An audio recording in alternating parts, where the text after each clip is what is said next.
Hey, you guys, it's Maria from MommyLovesTech, and I'm hanging out with Gordon Firemark. That's me.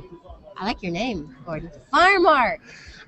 So, Gordon, these are our buddies here. We've got Trev, he's hanging out with us from Yorkshire. He's in England. We've got Tom, he's hanging out with us from Atlanta. Kyle is in Milwaukee. Hello. Kempton is in Calgary, Canada. Hi. Terrific. Hi. Deano's in Reno. And Justin is in Brighton. He's in England as well. Excellent. Hi. And we're hanging out from the exhibit floor here at New Media Expo in Las Vegas. And Gordon, why are you here at the New Media Expo? And I'm going to be speaking tomorrow on Tuesday on the subject of legal issues that podcasters need to be concerned about. Now I recognize. And so it's 10 cases that every podcaster, blogger, or new media producer should know about. So that's my topic. This is really important because this is sort of like the Wild West, isn't it, when it comes to podcasting, video content online. Yeah, I practice entertainment law as well as the new media stuff, and my premise is that the rules really haven't changed. The technology is changing, and the rules have to catch up a little bit with the way the technology operates, but fundamentally, video is video. It doesn't matter whether it's live television or film or web TV.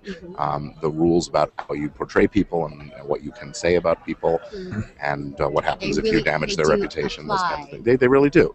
And so my mission here is really to help educate folks who are coming into the new media space without that journalism or entertainment background prior on what those rules are and how to operate safely and avoid legal trouble. We have a question from Trev. Trev, Right. Go ahead. What's your question? Yeah, I was going to say, do you think it's the rules may remain the same, but do you think it's getting harder to enforce them with international borders not being what they were and that kind of thing? Totally. Well, I suppose so. I mean, certainly we have a jurisdictional issue where if someone who lives here in the States is upset about something that was said. I mean, look at us now. Look at us, Canada, UK, and different part of states. Yeah, so the practicalities of enforcement are more an economic concern than a legal concern. It's certainly possible, and in fact, the UK has some of the more stringent defamation rules, for example. So if you defame me right now, pal, I'm coming to England and suing you. But so it's just a question of whether it makes financial and economic sense to do so. Now, what's hard is when you want something taken down off the web or something like that. National boundaries make that difficult because each country has its own laws that deal with those issues. Yes, that's where we can find some difficulty. Kyle, go ahead. What are some of the most common things that you see for new up-and-coming people that don't know all the rules? Well, copyright infringement is the big one. People seem to have these misconceptions that it's okay to take a little bit of something because I'm not making any money from it or whatever, and that's really not true. It's sometimes true, and that's why there's a misconception. We have in the U.S. we have the First Amendment, and that gave rise to a part of the law called fair use that allows for small amounts to be used for certain kinds of purposes and non-commercial purposes and so on. But it's a much more complex test than just is it only 8 bars of music or only a few seconds of a video. And so unfortunately people do end up on the receiving end of what we lawyers refer to as a nastygram. So what would be a good rule of thumb then for those of us who my rule of thumb is if it's not really, really old, that is about 100 years old, and you didn't create it yourself, ask for permission to use it. Yeah, that covers a lot of material.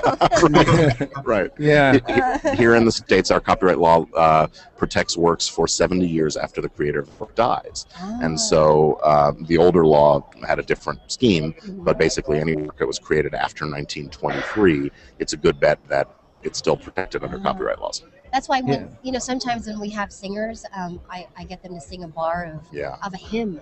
That's hundreds of years old. Public domain, yeah. Yes, public domain. Go ahead, Kempton, yes. Gordon, I have a comment on the Canadian side. Like in Canada, the copyright, especially for fair copyright, is actually covered under the Supreme Court case, CCH, Canadian versus Law Society of Canada. And that case actually lists like 6 tests. So I think like we are in a global situation now. Right. We have massive, like UK here, the States, and different countries that we kind of have to be aware of.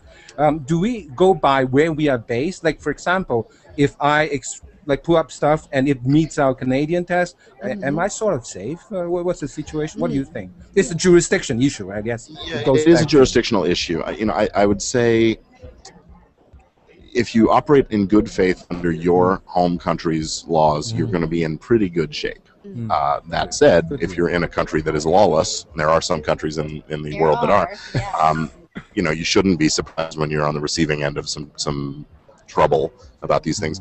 In many cases, the worst that will happen is a takedown of a YouTube video or something like that. And of course, if you're a repeat infringer, YouTube will eventually cancel and close your account and ban you and those kinds of things.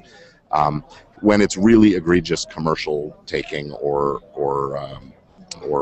just very substantial taking, that's when you see money becoming a big issue. I've heard the stories, and I know we're running out of time here. Let me quickly ask this question. There are people who say it is my original music. I own it, and yet I was flagged. How does that? Well, I created, I produced it on my own. So how do you combat that? Well, there's 2 scenarios that come up. One is where the recording artist who's signed to a record label created their own work. YouTube, for example, has a very strong algorithm that checks for these things. And what it'll do is it'll spot sections of the song that may be very similar to another. Whether or not that's copyright infringing or not, they err on the side of caution. Usually the artist can go, wait a minute, I wrote that and here's the proof. Put it back up. And it's called a counter notice to the DMCA takedown. And that's usually all it takes. Oh, okay. All right. Okay, you guys. Well, thanks so much. Some really good information there. I love your rule of thumb that we should all keep in mind as we continue to vlog. Gordon Firemark, thank you so much for joining us. It's been my pleasure. Thanks for having me. Thank you. Nice to meet you. Yeah, you too.